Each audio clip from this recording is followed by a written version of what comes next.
thing I always notice with these super honest characters, which is really just the Pits and Lucina, and kind of Marth, but Marth has tippers, so it's okay, is they're really good at possessing airspace.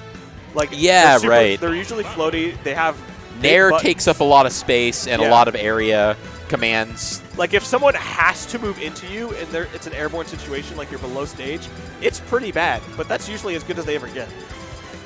It's true. Yeah, it's interesting. I remember the last good Lucina I watched like at a big event was Javier, and like just watching that, it's just because that dude also is really good. Obviously plays with MKLA a lot. You know, training partner, doubles partner. But even just watching that dude play, it's just always just like, man, guy is working so hard. Just so hard. He's working so hard, and you just got sacrificial KO'd by Cross Chopper or whatever it is. Yeah, I was like, because I'm like, who beat him? Was it Mystery Soul? It was Soul. Yeah. Oh, okay, we got Snick solo.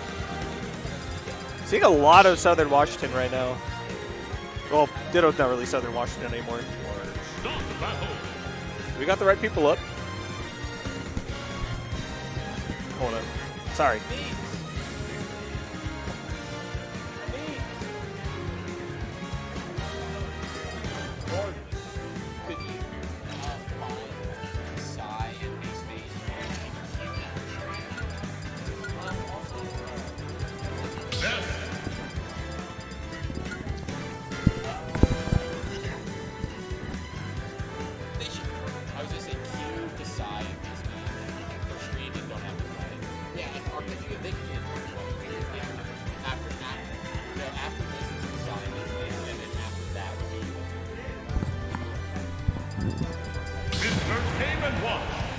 All right, so we got the Ness versus two of the very unhonest characters. 2, 1, go!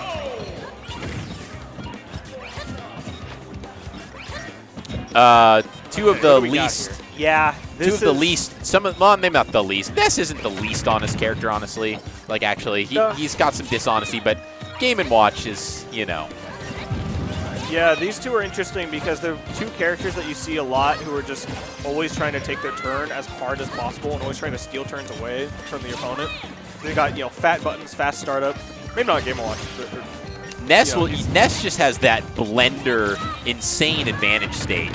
Yeah. Whereas Game & Watch, I feel like, just always is dictating. You always are really scrutinizing the buttons you're even able to press, or you always got to be ready for up B, for key, and these big giant aerials.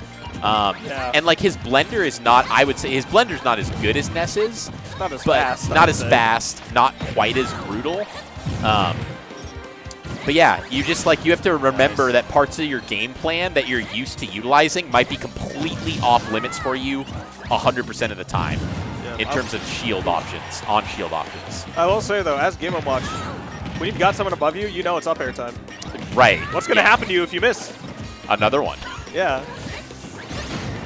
Ooh, nice catch on the back I cannot believe air. he's not dead. Yeah. Guy is light? Okay. That's an interesting... I guess it's the fastest thing that Solo's got as Ness to really kill with, just a run-up smash.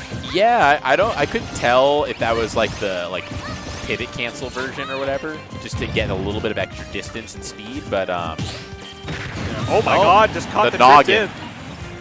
God. You never it's like Mario's head, but even bigger. Yeah. Oh my, that was a lot of damage for like 3 moves. It's crazy how many hits there are in those two. It's always disorienting. It's like, all right, this is your 20th hit now. Let me down. Let me down. And then you just don't get down. And in that instance there, I mean, just the fact that you know, Snickeldorf was able to tech on the platform, he was going in for that extension, but the up B comes out so fast after the tech, something that would be Ness like shrink continuity would is just like, nope, you just don't have that. Yeah. They're really going back and forth on this one, man. It's really awkward for the both of them because like they do have the fat buttons, but committing as either of these characters is just intimidating because the other one can certainly blow you up, and they also have the large range to just stuff you out with. If you go wrong move into wrong move, like you just lose. Wow, did that kill? Yeah, Oh my God. yeah, I was about to be. It's a high percent, but I don't think Nair is known for its kill power. Yeah, you usually don't meet people up there with it. Even though it juggles you forever, it doesn't really kill. Whoa. Now just playing a little bit of. And here's the thing, even you notice how Solo is out of PK Fire. He's just kind of respecting the fact that he's just going to tack on damage. He's not even going in because he knows that Snickeldorf can mash up B. So he's just like, nope, I'll take the damage, but like I'm not giving you any potential opening. I'll stay in advantage state and just make you pick an option. Yeah, this is what we were talking about earlier. Is like Game & Watch and Ness don't really have like the strongest approach tools. So much as just overwhelming pressure if they ever try to make a commitment. So if you have a good stock lead or just a good percentage lead, like you could definitely just make the other person take their turn as much as you wanted to until you eventually get the stock with that back throw. Notice the fact that throw was not a factor until closing out that game one. I think a lot of really good Nesses. Everyone knows about Ness back throw. It's literally been in the series since 64. It's like it's Ness's thing. Yeah. But like when you start to see Nesses go for dash grab a bunch and try and close out games or stocks that way, people get more conditioned to it. Right. That was the first. That was one of the first throws of the game. I don't think he grabbed him almost the entire game. Yeah, I really tried to keep that one in his back pocket. You don't want people thinking about your win cons. Yeah. And I mean, because he was getting the back air consistently, which obviously another super good win condition. But yeah, forgot about that cursed back throw. Going onto small battlefield. I don't really know if stages are going to make a significant impact in this matchup. To be honest. I don't really think so. It's so awkward for the both of them. Just try and get a lead. If you get the lead, stop doing anything. Yeah, I would like to see. I would have liked to see Solo when he had a lead be honestly a little bit more kind of campy. See, even there, he was put in disadvantage by the nature of being in the flames, but in a way, he was cornered because he couldn't even run through. Yeah. He was cornered by his own PK Fire. He had to jump over him, but even then, up B would have caught him. Snickeldorf is looking really annoying to juggle right now. I mean, that is just sort of a nature of Game & Watch. He's got so many tools to just get away from disadvantage. If he doesn't feel like down airing into you, you can just drop a fair or a bear, and it's retreating, so who really cares? Yeah, look at this. And like that drift was insane! Yeah. In that instance, too, where you have the two PK Fires, like, that's as good as it gets for Ness, I think, because then he just still up B's out of it. Yeah. I don't know how much damage one PK Fire does. I think it's like, I don't know, like 10 or 11%. So it's not nothing. Yeah. Any time that Snickeldorf is in a bad spot, he's just been popping this up B. And I'm not talking like disadvantage. I'm saying like anytime he feels like he could get hit, it's just no. Yeah. I think I literally heard him like spamming that up B because it's frame 2 invincible. Like catches him with the bomb, and that's a tool that, again, kind of like the back throw, hasn't been spamming it, throwing it out a whole bunch, but able to catch him on that ledge situation there, and it kills. Yeah. All right, got a good lead coming out for Snickeldorf right now. I'm curious how he's going to play with it now, because Solo kind of ran away with it last time. I would like to think that Game & Watch is able to do something similar. But right as I say that, Solo's going to even it up. Was caught sleeping in that recovery there. He kind of just was trying to drift back into the stage. Like, Ness will come out and get you. Definitely need to be cognizant of that. I would have liked to see just at least an air dodge in. Yeah.